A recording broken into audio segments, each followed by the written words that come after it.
하나님의 말씀 살펴보겠습니다. 기도합니다. 참으로 고마우신 하나님 감사합니다.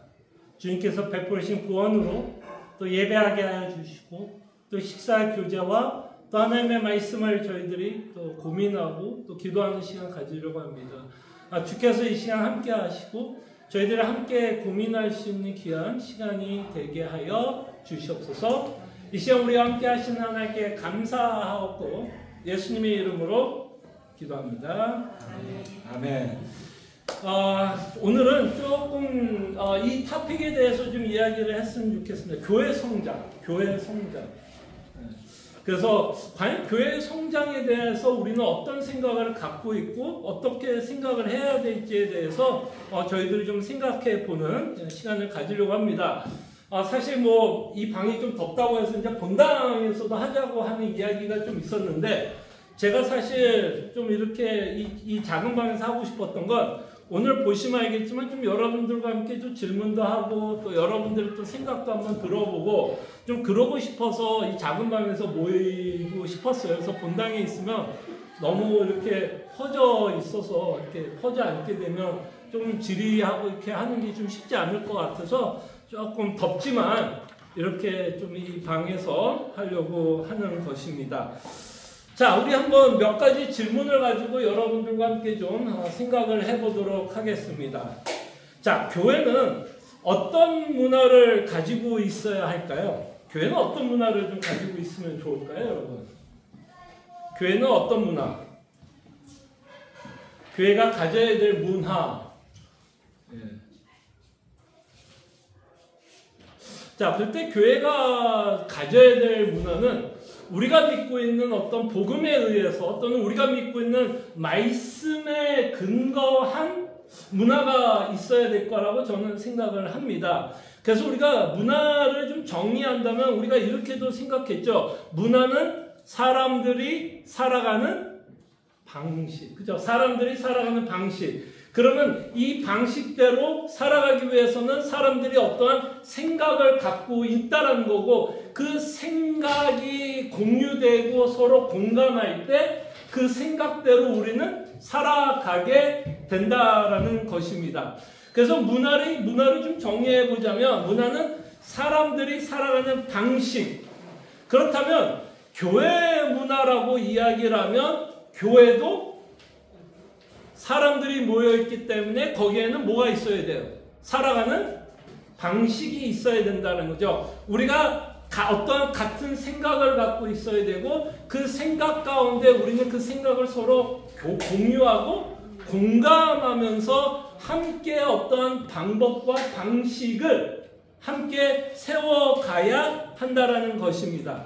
자, 그렇다면 교회가 지향해야 할 문화는 뭘까요? 교회가 지향해야 할 문화. 교회가 계속해서 교회가 지향해야 할 문화가 있다면 뭘까요? 좀 전에 말씀드린 것처럼 뭐에 근거해서? 말씀 또는 우리가 믿고 있는 복음에 의한, 그죠? 복음에 의한 생각을 갖고 함께 공유하면서 그 방식을 우리는 만들어갑니다. 그렇기 때문에 그 적용하는 데 있어서는 좀 다를 수 있다 없다. 각 교회마다 복음의 내용은 같을 수 있지만 그것을 생각하고 적용하는 데는 각 교회가 갖고 있는 상황과 환경 가운데 다르게 적용될 수는 있고 그로 인해서 다른 문화들이 또 형성될 수는 있겠죠. 그러나 우리가 교회 문화라고 하면 우리가 지향하는 문화는 끊임없이 우리가 믿고 있는 복음과 말씀에 기초해서 열매를 맺는 것이 굉장히 중요하다라고 말씀을 드리고 싶어요. 자, 그렇다면 우리가 지향해야 할 문화가 있다면 또 어떤 문화가 있을까요? 저도 이거 몰랐는데요. 저도 이게 성경 공부를 하다 보면 단어를 좀 새롭게 배울 때가 있어요. 특히 한글. 지향이라는 말이 있고요. 또 지향과 비슷한 어감을 갖고 있는 단어가 있어요. 지양이라는 단어가 있더라고요. 혹시 지금 아마 장로님은 지금 이제 딱 얘기한 것처럼 지향은 가야 할 방향. 그러면 지양이라고 하는 단어는 혹시 아세요? 그쵸. 아, 다 아시는구나. 저만 몰랐나 봐요. 지향은 뭐야? 가지 말아야 할 방향이겠죠. 반대되는 방향. 가지 말아야 할 곳. 그죠? 그것이 지향입니다. 그래서 저도 가끔 가다가 막 설교할 때마다 저도 조금 이게 헷갈려서 여러분 우리가 지향이라는 단어로 써야 되는데 지향이라는 단어로 쓸 때가 있었던 것 같은데 그럴 때 여러분들 뭐 하는 거예요? 뭐같이 얘기해도 뭐 개떡같이 이야기해도 어떻게 이해해요? 찰떡같이 여러분들이 이해하는 거죠. 왜냐하면 문맥 가운데 목사님이 얘기하려고는 어떤 방향성을 얘기하는 거지 하지 말자고 얘기한 게 아니니까. 어쨌든 우리가 교회가 지향해야 할 문화가 있다면 당연히 교회가 지양할 문화도 있겠죠. 그죠? 그렇다면 지양해야 할 문화는 뭘까요? 이 교회 안에서 원치 않는 문화가 세워질 수 있을까요? 없을까요? 원치 않는 문화도 세워질 수가 있죠. 그 원치 않는 문화는 어떤 거에 의한 문화가 세워질 수 있을까요? 복음과 말씀이 아닌 뭐에 의해서? 우리의 뭐? 우리의 죄성에 의한 문화도 형성될 수 있다 없다? 형성될 수 있게 됩니다. 복음과 말씀에 근거한 문화가 아닌 우리의 죄성에 의해서 문화가 형성될 수가 있어요. 그 내용을 우리가 어디에서 살펴봤냐면 한 가지 예를 들었던 게 갈라디아서를 갖고 여러분들에게 말씀드렸어요. 여기서 이 갈라디아서가 지향해야 할 문화는 복음으로 말미암아 복음에 의한 문화가 생겨져야 됐는데 이 갈라디아서는 지향이 아니라 지향하는 문화가 생겼죠. 지향. 어떤 문화가 생겨버렸어요? 그들이 거짓 가르침이 들어옴으로써 어떤 주의자들이 생겨났다라고 우리가 봤죠? 할례를 중요시하는 자들 때문에 그 안에서 어떤 자들이 생겼어요? 율법주의자들이 생겨났어요. 율법주의자. 그러니까 율법주의자적인 문화가 교회 안에 생겨났다라는 겁니다. 그것도 갈라디아에 있었던 문화죠. 그죠? 그 사람들이 갖고 있던 어떤 생각에 대해서 어떤 문화가 생겨났고 그 문화는 율법주의라고 하는 문화가 생겨났어요. 자, 이렇게 율법주의의 문화는 어떤 열매들을 계속 맺게 되었을까요? 율법주의. 율법주의자들이 갖고 있는 특성에 의해서 계속해서 맺어지는 문화들이 뭘까요? 율법주의자들은 관대할까요? 관대하지 못할까요? 네, 율법주의자들은 되게 관대하지를 못해요. 그래서 율법주의자들이 갖고 있는 가장 큰 특징은 뭐냐면 내가 한 것에 대해서 남들이 못할 때 우리는 무슨 생각을 해요? 왜 저것밖에 못하냐는 식으로 우리는 생각하게 됩니다. 누군가는 부족할 수 있어요? 없어요?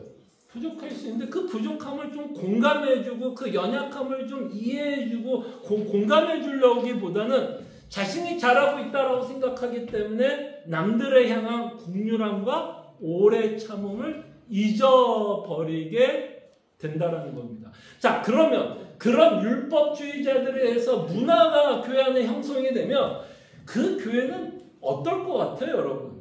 어떨까요? 사람들의 어떤 관계가 어떨 것 같아요, 여러분? 예? 온전하지 않죠. 그러면 그 온전하지 않는 부분이 어떻게 나올까요? 끊임없이 그 안에 다툼이 일어날 수밖에 없어요. 왜? 다 뭐예요? 나만 잘하고 다 뭐 하는 거예요? 다 못한다고 생각하고 이 사람도 무슨 생각할까요? 나만 잘하고 또 다 못한다고 생각하니까 그 안에서는 끊임없이 분쟁과 다툼과 서로 다 잘났다라고 이야기를 하게 돼요. 그래서 율법주의자들이 많은 교회의 문화는 그 안에는 뭐가 있을 수밖에 없어요. 다툼이라고 하는 문화를 갖게 됩니다. 그래서 갈라디아서에 보면 어떤 열매를 맺으라고 끊임없이 얘기해요. 사실 어떤 열매를 맺으라고 그래요? 사랑의 열매를 맺을 것을 말하잖아요. 성령의 열매, 사랑의 열매를 맺고 그 안에서 서로 종이 되어 서로 섬겨줄 것을 사도 바울은 이야기하고 있습니다. 바로 그 문화가 우리가 지향해야 할 문화겠죠. 성령의 열매를 맺는 교회가 우리 그 지향할 교회고 지양할 교회는 율법주의자가 되면 안 되는 거겠죠. 그래서 교회는 이 두 가지 문화가 함께 공존한다, 공존하지 않는다. 함께 공존을. 그게 이제 좀 안타까운 모습이겠죠.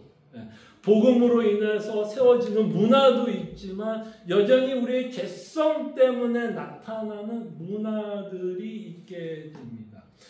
그럴 때 우리는 끊임없이 복음으로 세워지는 문화에 대해서 생각하면서 율법주의자에 대해서 좀 생각해봤고, 그 다음에 또 하나 우리가 생각해보고 싶었던 건 우리의 뭐를 자랑해야 된다고 얘기했어요. 우리의 약함을 자랑하자. 약함. 사실 복음을 믿는다라는 것 자체는 사실 우리가 뭐한다라는 걸 인정하는 거죠. 사실 복음을 믿는다라는 것을 통해서 사실 우리 뭐를 인정하는 거예요? 내 자신이 사실은 약하고 죄인이라는 걸 인정하는 거예요. 그럴 때 우리는 끊임없이 예수를 믿는다 그러면 사실은 우리의 잘나는 이야기하기보다는 끊임없이 우리의 연약함과, 그래서 우리가 누가 필요하다라는 걸 끊임없이 이야기할 수밖에 없어요. 예수님이 필요하다라는 그 문화로 우리는 지향. 근데 예수님이 필요하다라는 이야기를 하다 보니 뭘 얘기할 수밖에 없어요. 내 자신의 연약함과 죄성을 이야기할 수밖에 없다는 거죠. 그 문화를 우리는 해야 되는데, 이렇게 우리의 연약함을 자랑하는데 우리의 죄성이 방해를 할까요, 안 할까요? 우리의 연약함과 우리의 모자란 것을 자랑하고 좀 나누는데 우리의 죄성이 방해를 줄까요, 안 줄까요? 주죠. 사실 우리의 연약함은 우리가 좀 얘기하기가 좋아요, 싫어요? 싫죠. 왜? 우리의 자존심이 상하니까. 그럼에도 불구하고 우리가 지향해야 되는 교회는 끊임없이 우리의 연약함을 통해서 그리스도를 믿고 있다는 것과 그 연약함을 자랑함으로써, 못났다는 건 자랑은 아니지만 우리의 연약함을 이야기함으로써 어떤 문화를 구축하는 게 좋을까요? 서로를 공감해 주는 것. 그죠? 우리 서로를 공감해 주는 것. 서로의 부족함을 공감해 주는 것. 그것이 긍휼하며 우리가 가져야 될 자비로운 마음이 됩니다. 그 다음에 또 하나 우리가 가져야 될 문화는, 우리가 지향해야 되는 문화는 뭐냐면 성도를 존귀하게 여겨야 된다. 성도를 존귀하게 여기는 것. 그럴 때 성도를 존귀하게 여길 때만 우리가 뭐 할 수 있냐면 공동체를 이루고 우리가 하나의 공동체로 함께 나갈 수 있을 것 같아요. 근데 서로를 존귀하게 여기지 못하면 신앙생활을 해도 보통 어떻게 할 확률이 큰가요? 서로가 존귀하게 못 여기면 각계전투하기 쉽지 않을까요? 나만 이래도 예수 잘 믿자. 그럴 때 우리는 끊임없이 성도를 존귀하게 여기는 건 그 사람 자체를 보는 게 아니라 뭘 보는 거죠? 그 안에 누가 계시는? 성령 하나님이 계시고 여전히 그 안에서 성령 하나님이 일하고 계시다라는 것을 우리는 믿음의 눈으로 바라보는 것이 굉장히 중요하다라는 것을 저희들이 좀 생각해 볼 수 있을 것 같아요. 그래서 우리는 복음 안에서 우리는 이런 문화를 지향하고 또 우리의 죄성 때문에 우리는 그런 문화를 지양해야 되는 부분들을 저희들은 계속해서 좀 생각해 보려고 합니다. 자, 오늘 세 번째 질문을 좀 생각해 볼게요. 두 번째입니다. 자, 두 번째, 지난주에 우리가 이제 하나 모임을 통해서 번영신학에 대해서 이야기를 했고, 요새는 제가 또 이 번영신학에 또 필이 꽂혀서 아마 설교 시간에도 계속 반복하고 있는 것도 있고, 지난주 하나 모임을 통해서 이야기했지만, 오늘 조금만 이 번영신학에 대해서 조금 저희가 생각해 보려고 하는 게 있어요. 자, 번영신학이 또는 기복신학이라는 것이 개인에게는 어떤 유혹을 주는가? 우리 개인에게는 어떤 유혹을 줄 수 있을까요? 번영신학이 개인에게 주는 유혹은 뭘까요? 개인에 주는 유혹. 개인이 원하는 기복신앙은, 왜 우리가 기복신앙을 원할까요? 자, 지난주에 말씀드린 것처럼 우리가 뭐예요? 어떤 우리의 그죠? 건강, 부귀, 영화를 우리가 갖고 싶은 마음이 생길 수 있다, 없다? 있다. 그것이 개인이 갖는 기복신앙이라고 말할 수 있죠. 개인이 갖는 기복신앙은 개인이 가질 수 있는 또는 건강 또는 부귀, 영화라고 우리는 생각할 수 있을 것 같아요. 자, 이것은 개인의 것이라고 생각을 하면 이제 4번을 이제 우리가 좀 더 생각해 보려고, 3번을 이제 본격적으로 좀 생각해 보려고 하는 거예요. 3번에 보면 개인이 가질 수 있는 기복신앙이 있고 교회가 가질 수 있는 기복신앙이 있을까요? 없을까요? 개인적으로는 이런 것들을 하나님께서 주시는 거에 대한 기대와 원함이 있을 수도 있는데 교회가 가질 수 있는 기복신앙은 있을까요? 없을까요? 교회가 가질 수 있는 기복신앙. 교회가 가질 수 있는 기복신앙은 뭐가 있을까요? 가장 많이 성경적이라고 생각하는 잘못이 우리 교회는 복음을 잘 전했더니 하나님께서 이렇게 교회를 성장하게 해주셨다. 네. 그게 가장 큰 교회의 기복신앙입니다. 네. 그리고 혹시 장로님도 뭐 하시고 싶은 말씀 있으셨어요? 디펜던스 목사님. 그 무슨 의미죠? 디펜던스 목사님이라는 말은요? 목사님이 전하시는 거에 의해서 그런 문화가 교회에 형성이 되기 때문에 미국이나 한국이나 조엘 오스틴 같은 분, 그다음에 한국의 조영기 목사님 같은 분, 우리 시간에는 그 설명을 해줬는데 어떤 성경을 개인적으로 그러니까 그렇게 가르치지 말아야 했는데 그렇게 가르침으로써 그게 하나님의 말씀이 정착화되는 거죠. 그래서 이제 그런 한국 교회는 그래서 많은 목사님들의 영향을 받고서 자랐기 때문에 그런 영향이 있다. 네. 그래서 어떤 목사님들이 가르치는 내용을 통해서 성도들이 기복신앙에 빠질 수 있겠다라는 이야기를 하시려고 하셨던 것 같고, 그 다음에 장장로님은 3번 질문에 대해서 교회가 가질 수 있는 기복신앙을 교회 성장으로 이야기를 했는데, 바로 오늘 여러분들과 좀 생각해 보고 싶은 내용이 이 부분이에요. 그래서 저는 여러분들과 함께 교회 성장이라고 했을 때는 보통 우리는 뭐를 더 생각하죠? 성장하면 사실 구체적으로 어떤 부분의 성장을 조금 더 생각하게 돼요? 숫자적인 성장을 우리는 좀 생각하게 되는 것 같아요.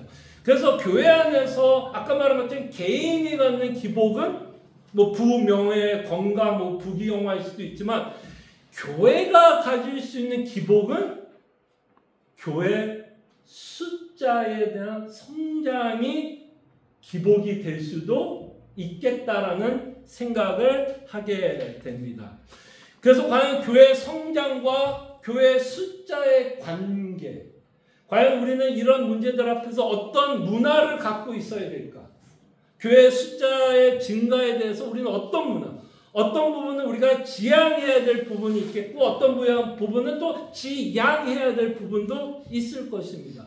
그래서 우리는 오늘 여러분들과 함께 교회 숫자에 의한 성장에 대해서 여러분들과 좀 생각해보고 이것이 자칫 기복신앙이 될 수도 있겠다라고 하는 부분은 저희가 5번을 통해서 저희들이 조금 더 생각을 해보고 일단 교회 숫자의 성장에 대한 좀 긍정적인 면을 좀 생각을 해보도록 하겠습니다. 여러분 어떠세요? 근데 목사로서 교회 숫자 성장과 성도들이 느끼는 교회 숫자 성장은 어느 부분은 또 교집합이 있을 수도 있고 어느 부분은 좀 다를 수도 있을 거라고 생각을 합니다. 그죠? 자, 그럴 때 좀 여러분들의 좀 이제 생각을 좀 듣고 싶은 건 이거예요. 교회 숫자에 대한 어떤 긍정적인 면 또는 이게 이제 4번 문제인데 또는 여러분들도 은밀하게 속으로는 교회 숫자가 증가를 바라시는지요? 좀 이렇게 말하면 너무 직선적인가? 여러분들은 교회 숫자에 대한 증거를 바라십니까? 긍정적인 면은 뭐가 있을까? 그러면 또는 만약에 숫자에 대한 증가를 바란다면 바라는 이유도 있을 거 아니에요. 그죠? 이유. 혹시 이 부분에 대해서 혹시 조금 이야기해 줄 수 있는 분, 이건 뭐 정답이 있는 얘기가 아니니까 본인들이 이렇게 생각하는 거니까 그건 뭐 정답이 아니라 여러분들은 어떠세요? 교회 숫자 성장에 대한 긍정적인 거, 바라는 것이 있으세요? 일단 교인이 늘면 네. 헌금이 늘고요. 이거 또 다른 거는 또 이 맨파워 있죠. 맨파워. 사람이 없는데 추진하시는 멤버. 추진력. 오케이. 야, 이거 벌써 집사님 2개, 제가 썼던 거 2개 답을 해서 제가 한 4가지 정도를 써봤는데. 우리가 복음을 전하는 데로서 많은 사람들이 와서 복음을 전할 수 있으면은 그게 제일 좋으니까 많이 오면 좋죠. 오케이. 그게 이제 제가 첫 번째. 그러니까 많이 오는 것이 나쁜 게 아니라 네네네. 많이 오는 것을 어떻게 이해하느냐가 나쁜 거지. 성도가 네. 많이 오는 건 말씀 때문에 많이 오는 거는 바른 그 상황 하에서 많이 오는 거는 하나님의 은혜죠. 그렇죠. 그래서 이렇게 좀 긍정적인 면 있다 없다. 있다라고 얘기하고 싶은 거예요. 무조건 뭐 교회 숫자가 뭐 늘어나는 거를 우리는 무조건 타부한다, 뭐 안 된다라고 한다기보다는 분명히 교회가 숫자적으로 늘어남으로써 우리한테 주는 분명히 긍정적인 면이 있다라는 것. 또 어떠세요, 여러분들은? 그럼 속으로는 또 뭐 이렇게 하지만 또 여러분들은 어때요? 또 성장을 원하신다면, 숫자적인 성장을 원하신다면 또 왜?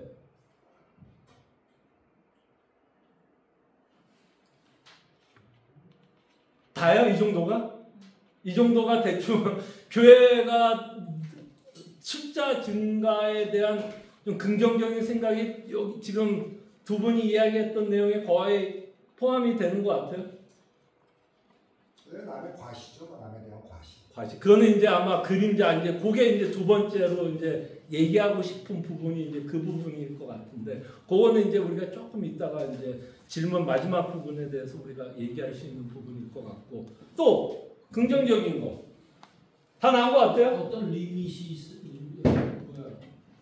지금 성장하는데 어느 몇 명 우리가 얘기한 몇 명까지 있으면 지금 우리 장진호 목사님 얘기했듯이 교회가 복음을 증거해서 힘 있고 또 교회로서 사회에 영향을 끼칠 수 있는 영향이라는 것은 복음을 전할 수 있는 능력 같은 거, 이런 일들을 감당하기 위해서는 어느 선까지가 필요하다. 그게 좀 있었으면 좋겠다. 그렇죠. 예. 그러니까 조금 더 넓게 얘기해도 어쨌든 장로님이 얘기한 것 같아 사역을 하기 위해서, 그렇죠. 사역을 하기 위해서 어쨌든 사람은 있어야 되니 아무래도 숫자가 조금 있으면 맨파워도 지금 말씀한 것처럼 여러 가지를 할 수 있겠다. 맞습니다.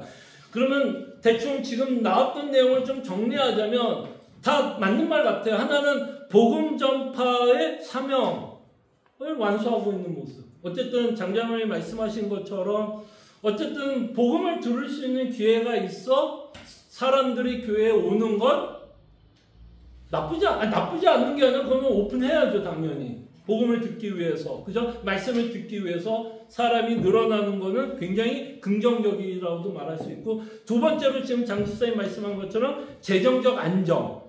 뭐 아무래도 숫자가 많으면 많을수록 아무래도 뭐라 그래야 돼? 당리 다 뭐라 그러죠? 많이 팔아서 이윤을 남기는 그런 얘기는 아니죠. 어쨌든 많이 모이면 많이 모일수록 아무래도 재정적으로는 조금 더 안정을 가질 수는 있겠죠. 그래서 저도 그건 썼어요. 재정적 안정을 위해서 숫자는 좀 있으면 좋지 않을까라는 얘기도 썼고, 그 다음에 사역 확장을 위한 숫자도 좀 필요한 것 같아요. 뭐 선교를 가든, 저희 교회 같은 경우도 지금 매년 우리가 이제 선교를 가잖아요. NLM을 통해서 선교를 가지만 어쨌든 우리 교회도 리밋이 있으니까 사실 매년 있지만 갈 수가 없는, 그죠? 그렇지만 만약에 조금 더 숫자가 많고 좀 다양한 층의 연령대나 다양한 층의 직업군을 갖고 계신 분들이 계시면 아무래도 선교, 우리가 NLM에서 하는 선교도 같이 더 동참하고 갈 수도 있겠죠. 그 다음에 프로그램 같은 것도 할래도 사실은 좀 사람이 있고 맨파워가 있어야 프로그램 같은 것도 확장될 수 있을 것 같아요. 그 다음에 이런 것도 있지 않을까? 사실 이게 때로는 독이 될 수도 있을 수도 얘기지만 이런 건 있는 것 같아요. 어쨌든 사람이 많으면 좀 활성화되는 느낌 들지는 않아요? 뭔가 역동적인 느낌? 그죠? 뭔가 교회가 살아있는 듯한 느낌을 받는 거는 사실인 것 같아요. 사람이다 보니까 아무래도 사람이 없는 것보다 사람들이 그래도 이 예배당에 이렇게 좀 앉아있는 모습만 있어도 굉장히 역동성이 있고 공동체가 좀 살아있는 것 같은 생각을 하게 됩니다. 그래서 어쨌든 이런 또 긍정적인 면이 있는 것 같아요. 자, 근데 우리가 좀 생각해 보고 싶은 건 이거예요. 이제. 이 긍정적인 면이 없다라는 건 아닌데 교회 숫자 증가가 기복신앙이 될 수 있는 경우가 있을까요? 없을까요? 기복신앙이 될 수 있는 부분이 어떤 면에서 숫자 증거가 우리가 지향도 있지만 지양도 있다면 좀 숫자 증가에 있어서 지향해야 할 문화는 뭘까요? 이것이 자칫 기복신앙이 될 수 있게 된다면 어떤 문제가 있을 수 있을까요? 이게 교회 숫자 기복이 되면 아까 조금 장장로님이 그 단어를 썼지만 그 단어를 가지고 우리가 조금 더 생각해 볼 수 있을 것 같아요. 복음이 변질될 수가 있는 것 같아요. 왜냐하면은 대다수 사람들이 만약에 기복신앙에 대한 설교를 자꾸 원하게 되면 그거를 좀 따라가지 않을까요? 맞습니다. 떠나가지 말고. 예. 그러니까는 아무래도 거짓 가르침이 더 유입될 수 있는 확률도 어쨌든 숫자가 늘어나는 것만큼 확률은 좀 더 많아질 수도 있겠다라는 문제가 생기겠죠. 그래서 지난번에 저희가 지난주 하나 모임 때 실질적으로 그렇게 경험하셨던 분의 이야기도 있었습니다. 그러니까 복음을 잘 전하고 계시다가 그 복음을 듣고 사람들이 많이 유입은 됐지만 또 복음을 좀 왜곡하고 좀 잘못 들었던 사람들도 그 안에 들어오면서 목사님이 말씀이 변질이 됐고 끝에 가서는 그 교회 자체도 없어져 버렸다는 경험도 있게 됩니다. 그런 경험을 하셨다라고 하는 분이 계셨어요. 오케이, 또 이렇게 변질이 될 수 있다. 많은 사람들이 모이면 그 교회가 갖고 있는 어떤 진리를 수호하는 데 있어서 어려운 일이 있을 수도 있다. 또 뭐일까요? 자, 기복신앙이 우리가 중요하게 생각하는 건 그쵸? 개인의 기복신앙 한번 생각해봐요. 건강, 부귀, 영화. 이게 다 복이라고 생각하는 거는 사실은 우리가 갖고 있는 뭐에 대한 오해로 인해서 이거를 복이라고 생각할 수 있을까요? 복음에 대한 오해 또는 복에 대한 오해 또는 저는 이렇게도 한번 표현하면 어떨까? 성공에 대한 오해 아닐까요? 성공. 그러니까 우리가 교회 숫자가 기복신앙이 되면 이 교회 숫자의 증가가 뭐라고 생각할 수 있는 거예요? 성공했다라고 생각을 할 수 있고 자 여기서 이제 우리가 무서운 이야기는 과연 성공이라고 생각은 할 수 있지만 과연 그 성공이라고 생각하는 기준이 되고 있는 건 누가 될 확률이 클까요? 자, 어쨌든 숫자가 늘어났어요. 그러면 사람들이 아까 뭐 장장님 말한 것처럼 이제 과시할 수 있게끔 됐다고 칩시다. 그럼 뭔가 성공했다라는 말로도 표현할 수 있다면 그렇게 과시하고 성공이라고 생각하게끔 하는 기준이 되고 있는 사람은 누구예요? 성도 또는 목사. 그러니까 세상이 말하는 성공이 교회에 유입이 될 때 우리가 자칫하면 교회 숫자가 증가하는 것을 기복 신앙으로 여겨질 수 있게 됩니다. 자, 그럴 때 이제 이게 어려워지는 부분이 이건 것 같아요. 자, 여러분들도 신앙생활을 하다 보면 하나님께서 부귀 영화를 좀 허락할 때 있다 없다? 허락할 때 있죠. 살 만큼 사는 것보다 더 풍성하게 채워질 때가 있어요. 기복신앙이 갖고 있는 가장 무서운 점은 뭐예요? 자, 그런 일이 있을 때는 우리는 너무 쉽게 땡큐 베리 마치 할 수 있어요? 없어요? 하나님께.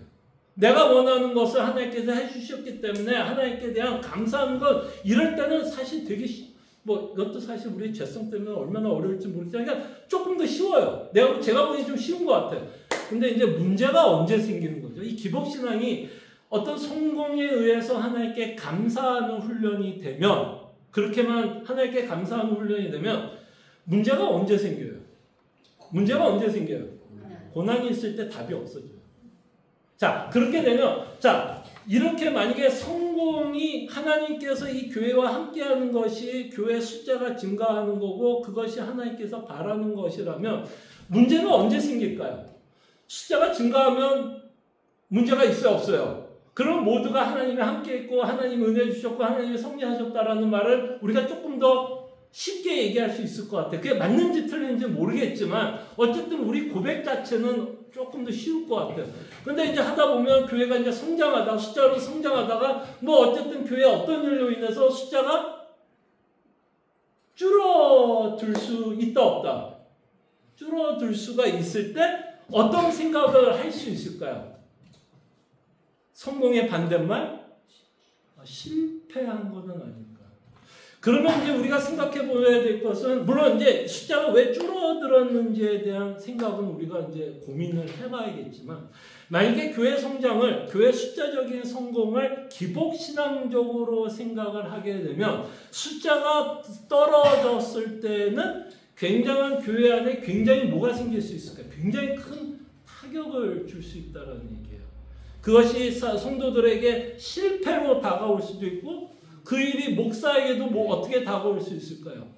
목회에 대한 실패로도 느껴질 수도 있게 됩니다. 자, 그럴 때 이게 위험한 게 뭐가 위험할까요, 여러분? 근데 제가 이거를 여러분들이 얘기하고 싶은 건 뭐냐면 성공과 실패를 누가 정하는 거예요? 그게 참 중요하다고 봐요. 성공과 실패를 누가 정하는 건지, 뭐가 기준이 되는지를 우리는 끊임없이 고민해야 되지 않을까 생각을 해봅니다. 고난을 통해서 하나님께서 회개할 바를 하나님께서 우리에게 주는 것처럼, 물론 교회 안에서 어떤 숫자를 하나님께서 감소시킴으로써 교회가 더 성장할 수 있도록 또는 회개할 부분을 주시는 면도 없지 않습니다. 분명히 있어요.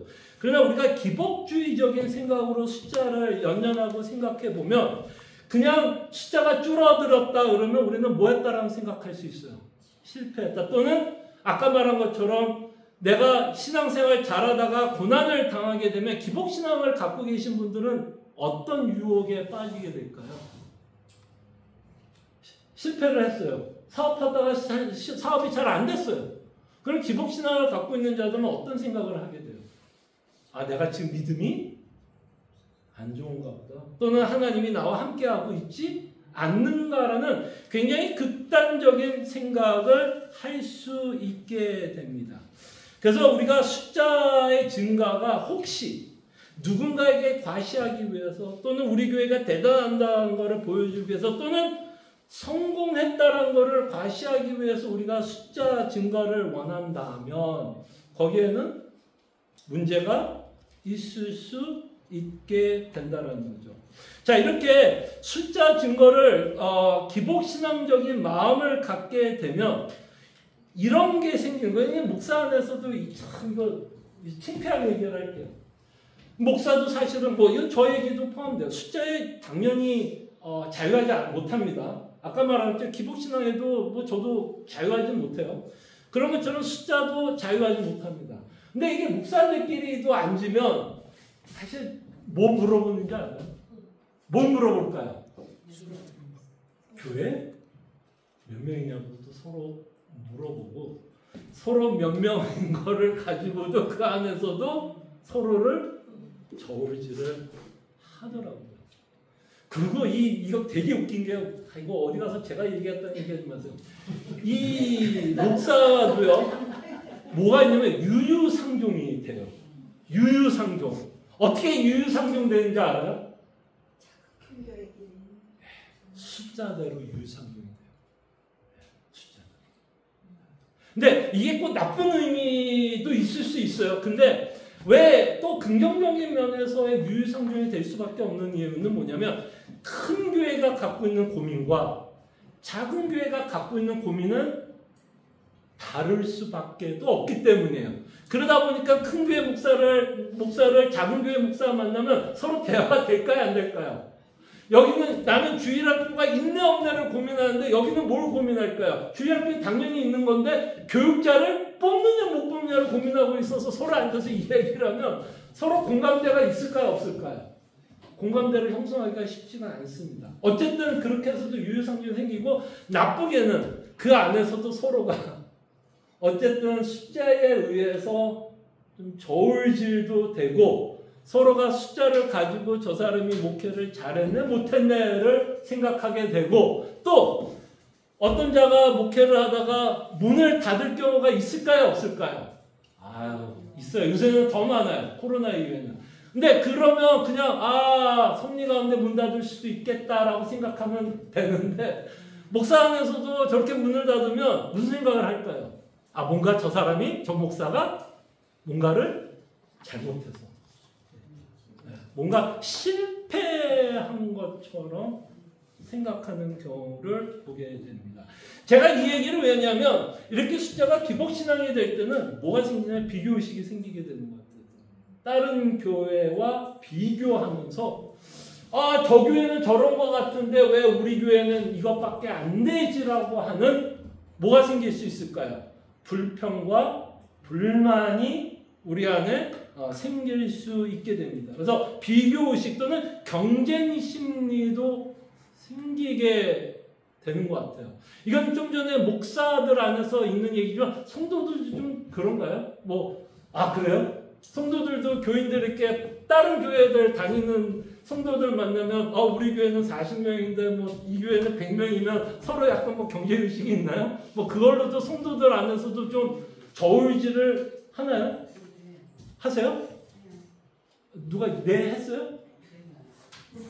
오케이. 어쨌든 이렇게 비교의식과 경쟁 심리가 생길 수가 있고 그 다음에 이 숫자 증가가 기복신앙이 되면 이 숫자 증가를 위해서 교회가 애를 쓰게 되는 것 같아요. 그러니까 지금 아까 장자님 말씀 것처럼 자연스럽게 사역을 하다가 숫자가 늘어나면 이게 오케이겠지만 숫자가 기복신앙이 되면 그 숫자를 늘리기 위한 여러 가지 프로그램을 그때 좀 많이 동원하게 되는 것 같아요. 그래서 숫자 증가를 위해서 이런 식으로 이제 들어오는 경우가 있는 것 같아요. 지금은 화두가 되고 있지는 않지만 옛날에 좀 화두가 되었던 예배가 열린 예배라고 있었어요. 혹시 들어보셨어요? 열린 예배, 오픈 월십. 이게 들어보면 굉장히 그럴싸합니다. 그리고 그럴 수도 있다고 봐요. 자, 그럴 때 이 열린 예배가 갖고 있는 가장 큰 철학은 뭐냐면 새로운 사람, 믿지 않는 자들이 우리 주일 예배에 왔을 때 최대한으로 편안하게 예배에 집중할 수 있도록 프로그램을 그 예배 순서를 만드는 거예요. 어때요, 여러분? 좀 그럴싸해요? 그럴싸해요? 안 그런 것 같아요. 좀 그럴싸해요? 안 그럴싸한 것 같아요. 좀 맞는 것 같기도 하고 목사님이 이거 어쨌든 부정적인 이야기하고 있을 때 이 얘기를 하는 거니까 좀 부정적이지 않을까 했는데 한번 생각해 보세요. 예배를 전도용으로 사용하는 경우가 생기는 것 같은데 한번 곰곰이 생각. 예배 자체는 전도용은 아니라고 봅니다. 그 예배 안에서 하나님의 말씀을 선포함으로써 그 복음이 전해짐으로써 전도는 될 수 있을지 몰라도 예배 자체, 예배 형식은 주일 예배는 전도용은 될 수가 없다고 저는 생각이 들어요. 왜냐하면 전제가 뭘까요? 예배는 사실 어떤 자들만이 할 수 있는 거예요. 사실은 전제가 뭐예요? 그러니까 예배에 참석은 아무나 할 수 있어요. 그죠? 예배에 참석은 아무나 할 수 있지만 정말 우리가 성령과 진리로 하나님께 예배할 수 있는 자는 진짜 거듭나고, 그죠? 예수 그리스도를 믿는 자들만이 예배할 수 있어요.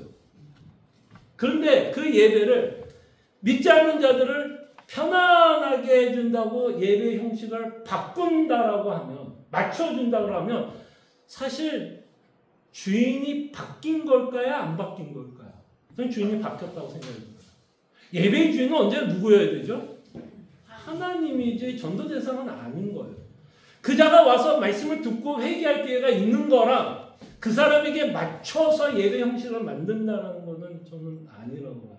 근데 자칫 이게 숫자 증가가 기복이 되고 이것이 복이 되면 때로는 그런 유혹도 받는 것 같아요. 숫자를 증가시키기 위해서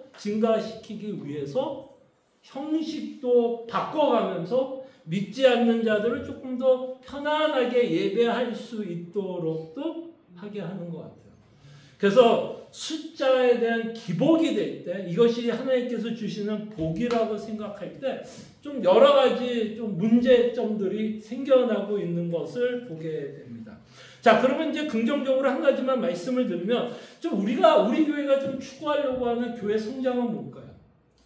자, 우리 교회도 이렇게 보니까 좀 숫자적으로 증가할 것 같아요, 안 할 것 같아요? 제가 뭐 하나님이 아닌 이상 뭐 제가 뭐라고 얘기하고 싶지 않지만 저의 원함은 있어요. 저도 숫자는 증가했으면 해요. 그거 아니라 그러면 저는 진짜 거짓말하는 자입니다. 그러나 제가 왜 숫자가 증가하기를 바라는 그 동기는 끊임없이 제가 제 자신을 살펴봐야죠. 정말 그 숫자 증가에 대한 어떤 긍정적인 면 때문에 증가를 원하는지, 아니면 좀 전에 말했던 것처럼 우리 교회는 성공한 거야, 또는 내 목회는 성공한 거야, 또는 세상에 과시하기 위해서 성공했다는 것을 보여주기 위해서 숫자의 증가를 원한다면 그거는 끊임없이 제 자신이 성찰하고 반성하고 회개해야 할 부분이라 생각을 합니다. 자, 그렇다면 숫자에 대한 부분은 이렇다 쳐더라도 제가 원하는 교회 성장은 지금 우리 교회의 상황 가운데서 우리 교회에서 원하는 교회 성장은 영적인 성장인 것 같아요. 끊임없이 그리스도로 말미암아 복음으로 말미암아 기뻐할 수 있는,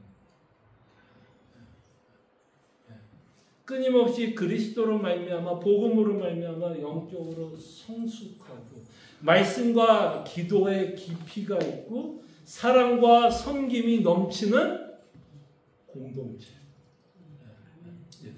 이것은 우리가 끊임없이 추구할 수 있다, 없다? 추구할 수 있다.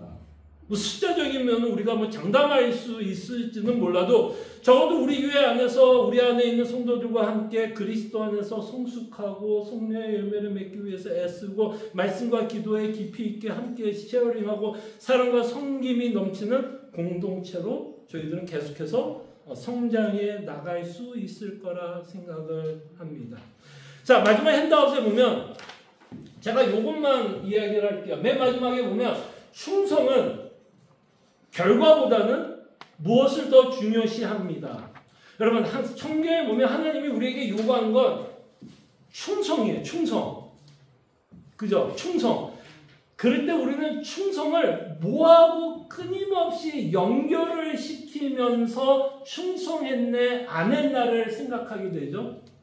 어떤 거를 갖고 우리는 저 사람이 충성했네, 충성하지 않았네를 많이 생각해요. 어떠한 결과를 갖고 이야기할 때가 참 많은 것 같아요. 그게 하나가 뭐예요? 교회 숫자 증가겠죠. 그건 우리 눈에 딱 띄는 거예요. 지금 우리 교회가 40명 모이는데 갑자기 뭐 다음 주에 100명이 앉아있으면 그냥 눈에 확 띄는 거 아니에요. 그죠? 근데 제가 이번에 이제 성령의 열매에서 충성을 살펴보면서 이 하나님이 요구했던 그 달란트 비유에서 말했던 충성, 또는 사도 바울이 고린도 교회에게 요구했던 충성은 이걸 원했던 것 같아요. 그래서 충성은 결과보다는 무엇을 더 중요시하는 걸까요? 과정이라고 저는 생각합니다. 과정. 왜냐하면 결과는 누가 만들어내는 거기 때문에 하나님이 하신다는 거예요. 결과는. 끊임없이 성경은 결과에 대한 부분은 하나님이 하시는 부분인데 우리는 이 충성과 결과를 결부시키는 한 이 결과에 대해서 우리가 기복이 될 수 있다는 거예요. 그럴 때 하나님이 우리에게 요구하는 것은 결과가 아니라 우리가 처한 곳에서 최선을 다하는 거예요. 최선을 다하는 거예요. 그러면 아까 말한 것처럼 사람이 많으면 많을수록 좋겠죠. 좋죠. 그러면 없으면 없는 대로 그 안에서도 우리는 뭐 하면 돼요? 최선을 다하면 돼요. 사람이 많으면 연구가 많으면 좋겠죠. 더 할 수 있는 게 많겠죠. 그러면 또 없으면 없는 대로 그 예산을 뭐 하면 돼요? 맞추면 돼요. 근데 우리가 어떤 결과에 집착하게 되면 그 결과가 우리로 하여금 나쁜 생각, 좀 성경에서 원하지 않는 생각들을 하게끔 할 수 있다는 겁니다. 자, 그럴 때 뭐가 중요해요? 충성은 결과가 아니라 과정이라. 그래서 우리는 이 과정 안에서 주님이 원하는 방식으로 끊임없이 이 교회가 지향해야 되는 부분과 지향하지 말아야 할 부분. 맞아요? 지향하지 말아야 할 부분은 부정이어서 하여간 지향하면 안 되는 것들이 있죠.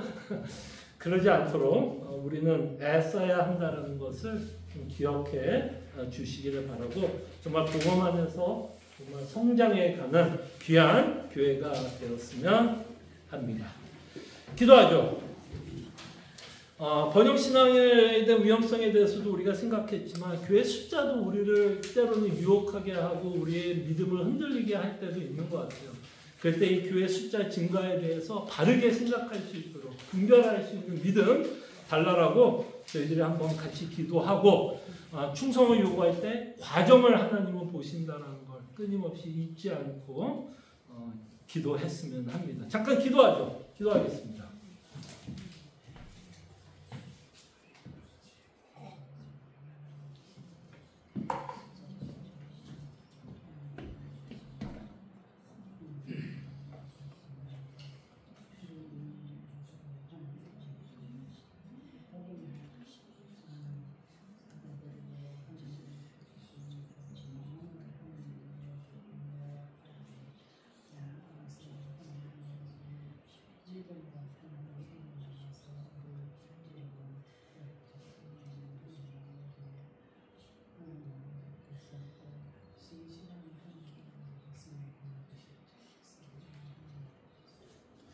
사랑과 풍성하신 주님, 계속해서 복음으로 세워져야 해야 되는 문화가 있고 지향해야 할 문화도 있습니다.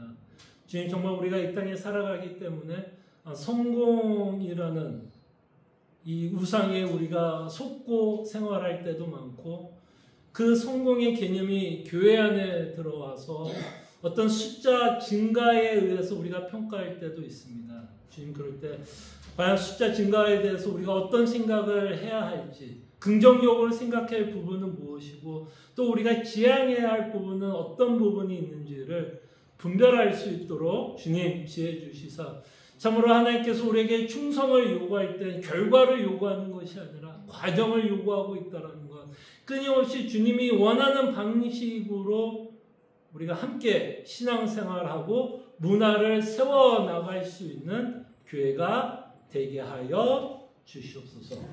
주님 감사하고 예수님의 이름으로 기도합니다. 아멘.